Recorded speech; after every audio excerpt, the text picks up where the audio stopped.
بسم اللہ الرحمن الرحیم۔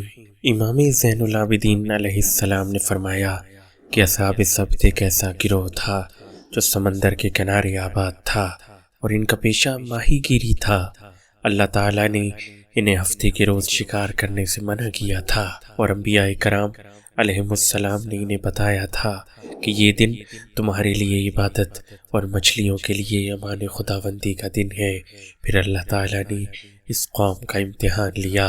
ہفتے کے دن مچھلیاں سطح پر آ جاتی تھیں اور باقی ایام میں بڑی مشکل سے قابو میں آتی تھیں۔ اس قوم نے ایک ایسا بدترین طریقہ اختیار کیا، وہ سمندر سے چھوٹی چھوٹی نہریں نکال کر اپنے دروازوں تک لے آئے اور دروازوں پر انہوں نے بڑے بڑے حوض بنا لیے۔ جب ہفتے کا دن ہوتا تو وہ اپنی نہروں کے منہ کھول دیتے تھے۔ مچھلیاں امان خداوندی پر اعتماد کر کے ان کی نہروں میں آ جاتی تھیں اور حوض میں چلی جاتی تھیں۔ عصر کے وقت جب مچھلیاں واپسی کا ارادہ کرتی تو وہ نہروں کے منہ بند کر دیتے تھے۔ یوں ہر ایک شخص کے حوض میں بڑی مقدار میں مچھلیاں پھنس جاتی اور وہ اتوار کے دن مچھلیاں پکڑ کر بازار میں فروخت کر دیتے تھے۔ جب انہیں ملامت کی گئی کہ ہفتے کے دن شکار کرنا حرام ہے تو وہ بڑی بے حیائی سے جواب دیتے کہ ہم یہ مچھلیاں ہفتے کے دن نہیں پکڑتے، ہم تو اتوار کے دن مچھلیاں پکڑتے ہیں۔ امام زین العابدین علیہ السلام نے فرمایا وہ جھوٹ بولتے تھے کیونکہ وہ ہفتے کے دن مچھلیوں کو اپنے حوضوں میں بند کر لیتے تھے اور خدا کے سامنے ہیلے بنانا چاہتے تھے۔ اس طرح سے ان کو ایک بڑی مقدار میں مچھلیاں مل جاتی تھی۔ مچھلیوں کی فروخت سے انہوں نے بے انتہا دولت کمائی اور دولت کو شراب و شباب میں لٹانے لگے۔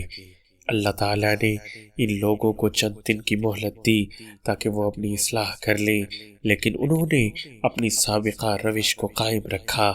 آخرکار ایک رات اس قوم پر اللہ تعالیٰ کا عذاب نازل ہوا اور تمام افراد بندروں کی صورت میں مسخ ہو گئے۔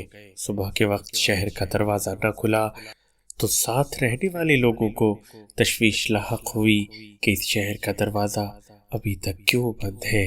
جب لوگوں نے دروازہ کھولا تو لوگوں نے عجیب دہلا دینے والا منظر دیکھا کہ تمام لوگ بندر بن چکے ہیں، ان میں ایک بھی انسان موجود نہیں تھا اور بندر اپنے اپنے دروازوں پر بیٹھے ہوئے حسرت اور یاس کی تصویر بنے ایک دوسرے کو دیکھ رہے تھے۔